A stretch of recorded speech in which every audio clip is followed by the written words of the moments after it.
नमस्कार, बेधड़क खबर देख रहे हैं आप। मैं हूं आपके साथ शशांक। इस वक्त हम 27 नंबर जटेपुर गोरखपुर नगर निगम का जो वार्ड है वहां पे हैं और यहां पर हमारे साथ समाजवादी पार्टी के प्रत्याशी शिवशंकर गौड़ हैं। इनसे हम बातचीत करेंगे किन मुद्दों के साथ जनता के बीच ये जा रहे हैं, किन मुद्दों को लेकर जनता से बात कर रहे हैं, क्या रुझान है। चूंकि नगर निकाय का चुनाव है, शहरी चुनाव एक ऐसा है जहां पे हर व्यक्ति शहर और नगर के विकास के लिए वोट डालता है।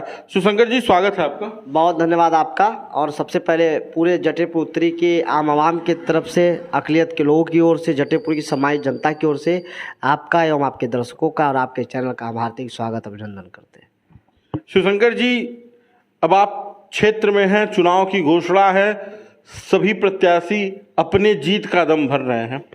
किन मुद्दों के साथ आप क्षेत्र में हैं और क्या रुझान है जनता का? देखिए, सबसे पहले मैं आपको बताऊं कि ये चुनाव शिवशंकर गौड़ नहीं लड़ रहा है। ये चुनाव जटेपुर उत्तरी की आम आवाम चुनाव लड़ रही है, एक एक घर चुनाव लड़ रहा है। आप जब देखेंगे तो इस मोहल्ले में मैं जन्मा, यही पला बड़ा, यही पूरा मेरा परिवार रहा और यहाँ के एक एक नागरिक हमारे लिए चुनाव लड़ रहे हैं। ये टिकट जो माननीय अखिलेश यादव जी ने दिया है, समाजवादी पार्टी जो टिकट दिया है, ये टिकट जटेपुर उत्तरी के सम्मान को बढ़ाने को लेकर दिया है। और हम लोग चुनाव लड़ रहे हैं, चुनाव की तरह नहीं, हम लोग चुनाव जीत चुके हैं। मतदान का इंतजार है। मैं आश्वस्त होकर कह रहा हूँ, हम लोग चुनाव जीत चुके हैं। जिस घर में हमारे चाचा रहते हो, जिस घर में हमारे बाबा रहते हो, जिस घर में हमारी चाची रहती हो, पूरा जटेपुर उत्तरी हमारा परिवार है। हम राजनीति के लिए नहीं लड़ रहे हैं। और जो लोग मूर्ख बना के, जनता बहुत भोली भाली होती है, जनता को मूर्ख बना के नालियां साफ नहीं करा पाए, स्वास्थ्य केंद्र ला नहीं पाए, व्यवस्था दे नहीं पाए, वो लोग फिर से वोट मांग रहे हैं। मैं किसी की बुराई नहीं करना चाहता, लेकिन मैं सवाल जरूर छोड़ना चाहता हूँ आपके माध्यम से।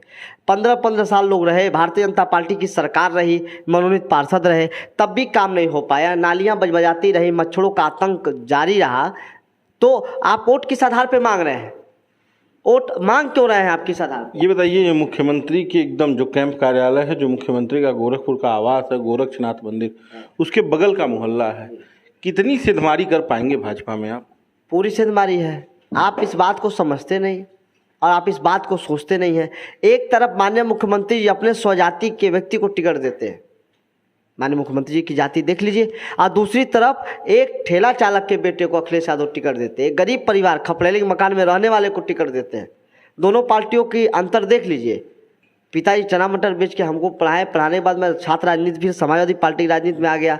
तो मैं जब जनता के बीच आ गया तो बड़ा प्यार इन लोगों का मिल रहा है। आप समझिए, सेंधमारी ने हम ये चुनाव जीत रहे हैं।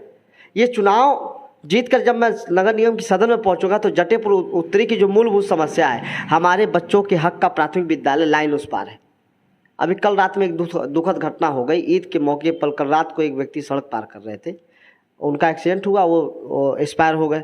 ये दुखद घटना है, क्योंकि हम दोनों तरफ से लाइन से घिरे हुए हैं। दोनों तरफ से बस्ती लाइन भी जा रहा है, तरंग क्रॉसिंग भी बंद है, तो बहुत दुर्घटनाएं होती हैं। हमारे बच्चे लाइन पार करके जाते हैं प्राथमिक विद्यालय में पढ़ने। कॉन्वेंट में हम पढ़ा नहीं सकते हैं, बड़े बड़े स्कूलों में हम पढ़ा नहीं सकते हैं। तो जनता मन बना चुकी है। स्वास्थ्य केंद्र जो जटेपुर में होना चाहिए, वो स्वास्थ्य केंद्र आज तक नहीं बन पाया। एक लोग 15 साल से हैं और माननीय मुख्यमंत्री जी का कैंप कार्यालय है, दूसरा सरकार चल रहा है, दूसरा टर्म का सरकार चल रहा है, वो कहते डबल इंजन का सरकार है। आवास योजना जो दलितों को दिया गया, दलितों में खास करके मैं कह सकता हूँ जो समाज बिरादरी को दिया गया, सबसे अच्छा खासा वसूली किया गया। ये भाजपा के लोगों ने कराया। आप धर्मशाले का मुद्दा देख रहे होंगे, धर्मशाले पे जांच चल रहा है नहीं चल रहा है। वही जटेपुर उत्तरी में जितने लोगों को आवास दिया गया, तो पार्षदों के द्वारा स्थानीय स्तर पे मिलजुल के अधिकारियों के माध्यम से, भाई नेता तो नहीं लेगा पैसा, लेकिन अधिकारी और अधिकारी के दलालों के माध्यम से पैसा लेने का काम हुआ है। ये सब उजागर होगा और जनता तैयार है इसके लिए। चलिए, छात्र राजनीति से आपने राजनीति शुरू की और अब सक्रिय राजनीति में है, कितना अंतर है सक्रिय राजनीति और छात्र राजनीति में, कैसे देख रहे हैं इसको? बहुत ज़्यादा अंतर नहीं है। छात्रों के बीच रह के, छात्रों के वेलफेयर के लिए, छात्रों के विकास के लिए, शिक्षा के लिए काम करना। और क्षेत्र में है तो क्षेत्र में हमें बहुत उम्रदराज लोग मिल रहे हैं, बड़े बुजुर्ग मिल रहे हैं, और उनके तर्कपूर्ण, उनके बहुत अच्छे सवाल मेरे सामने आ रहे हैं। वो पूछ रहे हैं तुम्हारा विजन क्या है, वो पूछ रहे हैं तुम्हारा रोड मैप क्या है, वो पूछ रहे हैं कि आप क्या करोगे। तो मैं उनको बता रहा हूँ और मैं उनको कह रहा हूँ, बता रहा हूँ, अपनी योजनाएँ गिना रहा हूँ, रोड मैप बता रहा हूँ, तो उनका आशीर्वाद भी मिल रहा है। वो हैरत में है। आपको यकीन नहीं होगा, मैं घूम रहा हूँ, मैं पूरा मोहल्ला घूम चुका, एक एक गली में घूम चुका, डोर बाय डोर। अभी चुनाव में हमारे पास लगभग 8-9 दिन का समय शेष है मेरे पास, लेकिन मैं एक एक गली, एक एक घर कम 7 से 8 बार मैं घूम चुका हूँ। मैं वो यूनिवर्सिटी वाले रफ्तार से अपने चल रहा हूँ, सबसे मिल चुका हूँ। लेकिन मेरा कहना ये कि जब लोगों को ये पता चल रहा है कि अखिलेश यादव जी ने एक छात्र संघ की राजनीति से निकले हुए व्यक्ति को, एक लड़के को, आम लड़के को उन्होंने टिकट दे दिया, पूरे 70 वार्ड में सबसे कम उम्र का प्रत्याशी मैं हूँ अभी तक, जो आज तक मुझे जानकारी, सबसे कम उम्र का मैं प्रत्याशी हूँ। 27 साल मेरी उम्र है, 27 साल की उम्र में प्रत्याशी हूँ। और लोग ये हैरत खा रहे हैं, तो लोगों का बड़ा प्यार मिल रहा है और लोग बदलाव करना चाहते हैं। लोग बार बार कह रहे हैं कि इस बार बदलाव होगा, इस बार बदलाव होगा। लोग ऊब चुके हैं। आप ये बताइए, एक निगम का पार्षद अगर सड़कें ना सही करा पाए, निगम का पार्षद अगर सड़कों पे लाइट ना लगवा पाए, निगम का पार्षद अगर नाली सफाई ना करा पाए, निगम का पार्षद अगर मच्छरों के भगाने वाले छिड़काव ना करा पाए, निगम का पार्षद अगर चैम्बर ना बैठा पाए, निगम का पार्षद अगर जल जमाव से मुक्ति ना दिला पाए, निगम का पार्षद क्या अगर मृत्यु प्रमाण पत्र, जन्म प्रमाण पत्र बनवाने में पैसा मांगता हो, निगम का पार्षद अगर लोग जब उसके घर जाते हो प्रमाणित कराने के लिए तो उसके घर के लोग कहते हो कि घर पे नहीं है पार्षद जी, और घर के अंदर दुबक के बैठे हो पार्षद जी, नहीं हो। हिंदुओं के त्यौहार पड़ता भी, रामनवमी बीता, काली मंदिर पे निकासी था, मान्य पार्षद जी नदारत थे, कोई चूना गिनने की व्यवस्था नहीं। रोजा इफ्तार की पार्टी रखी गई, पार्षद जी ने कहा कि मैं बाहर गया हूँ, 1 घंटे बाद मोहल्ले में घूमते हुए पाए गए। एक दूसरे को लड़ा के, ये लड़ाई देखिए, ये लड़ाई बड़े बेनाम छोटे की है, लड़ाई गरीब बेनाम अमीर की है। ये लड़ाई जो है वंचित बेनाम शोषित बेनाम वो अत्याचारी लोगों की है।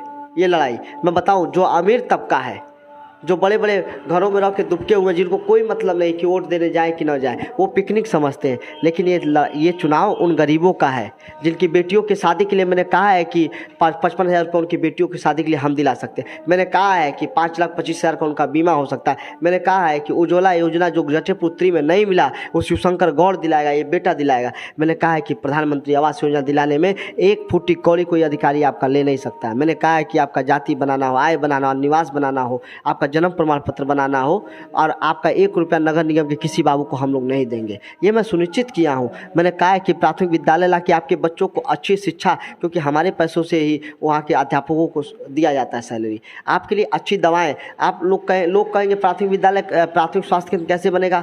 एक सिंपल एग्जाम्पल देता हूँ। तमाम गरीब रिक्शा चालक, ठेला चालक है, मध्यम वर्गीय परिवार है, 100 रुपये का वो दवा लेने जाता है। अगर प्राथमिक स्वास्थ्य केंद्र खुल जाएगा, 100 रुपया बचेगा तो 100 रुपया का दूध लाएगा, अपने बेटा बेटी को पिलाएगा, दिमाग और शरीर मजबूत होगा, पढ़ने में तेज होगा। और वो दवाई कोई जाति देख के थोड़ी ना होता है।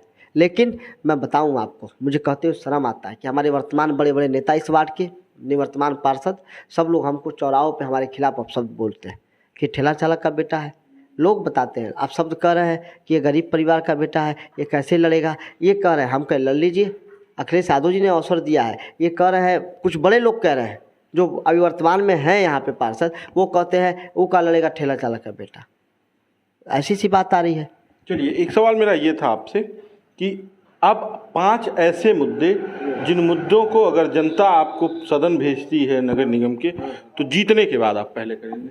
सबसे पहले जटेपुर 3 में प्राथमिक स्वास्थ्य केंद्र स्थापित, दूसरा प्राथमिक विद्यालय जटेपुर 3 में, तीसरा सारे नालियों से कचरा गायब रहेगा, हर जगह चैम्बर लगा के कूड़ों को, प्लास्टिक को पहले ही रोक लिया जाएगा, नाली चौक ना हो।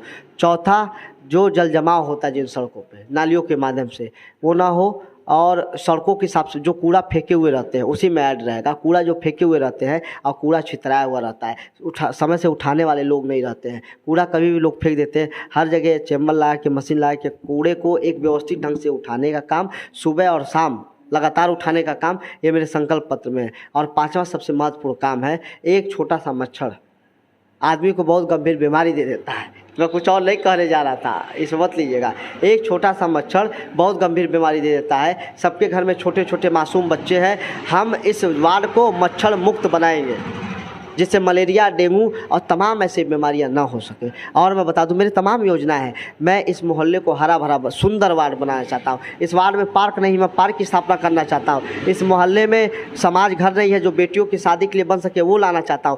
पूरे मोहल्ले में जहां से निकासी और जहां से प्रवेश होता है, मोहल्ले में होता है, वहां CCTV कैमरा लगा के मैं पूरे मोहल्ले को सुरक्षा व्यवस्था कराना चाहता हूँ। और जिन भी परिवारों के वहाँ मैं कहने, जो माताएँ बहनें हमारी हैं जिनके घर में कोई कमाने कमाने वाला नहीं है उनका पेंशन सुनिश्चित कराना चाहता हूँ। और जो बहनें, जो माताएं, जो दुल्हनें घर पे अकेले बैठी, माने घर पे बेरोजगार बैठी है, उनको स्वरोजगार के माध्यम से प्रशिक्षण, कढ़ाई, बुनाई, सिलाई के प्रशिक्षण, और जो नौजवान बेकार बैठे पढ़ लिख के, उनको कारपेंटिंग का काम, बढ़ई का काम या तो पेंटिंग का काम, उनके हाथों में मैं हुनर देखना चाहता हूँ। हुनर दिलवाऊंगा, प्रशिक्षण दिलाऊंगा। जब वो हुनरमंद हो जाएंगे तो खुद रोजगार मिलेगा उनको, 2 पैसा कमाएंगे, वो खुश रहेंगे, उनका घर खुश रहेगा। ये मेरे संकल्प हैं। बाकी आप प्रत्याशी से पूछेंगे, उनके पास कोई विजन नहीं है, मेरे पास विजन है। मैं विजन लेके आया हूँ। मैं लोगों के लिए विकास करने की बात कर रहा हूँ। मैं कह रहा हूँ कि कैसे जटेपुर उत्तरी के दोनों कोनों पे नशे के अड्डे चल रहे हैं, कैसे यहाँ जुए का बाजार चल रहा है।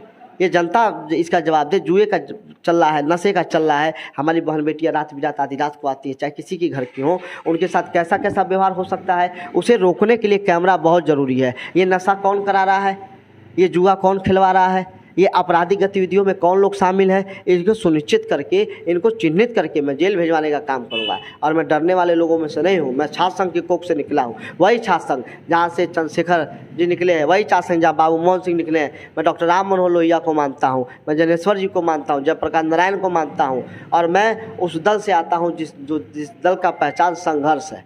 हम लोग संघर्ष कर रहे हैं। मेरी लड़ाई यहाँ जीत तक नहीं है। ये लड़ाई देखिए ऊंचा बनाम नीचा का है, गरीबी और अमीरी की लड़ाई है। अब इस सवाल में जब लोगों से पूछेंगे तो यहाँ पे भ्रमित करके, वोटों को वर्गला के, झगड़ा करा के, मार करा के ये होता है। चलिए, हमसे बातचीत करने के लिए धन्यवाद। तो ये थे हमारे साथ समाजवादी पार्टी के जटेपुर प्रत्याशी शिवशंकर गौड़, जिन्होंने बड़ी बेबाकी से अपनी बात रखी। क्या योजनाएं हैं, क्या विजन है, इसको भी इन्होंने बताया। बाकी का आपको यह वीडियो कैसा लगा हमें कमेंट बॉक्स में बताइएगा। वीडियो को ज़्यादा से ज़्यादा शेयर कीजिएगा। धन्यवाद।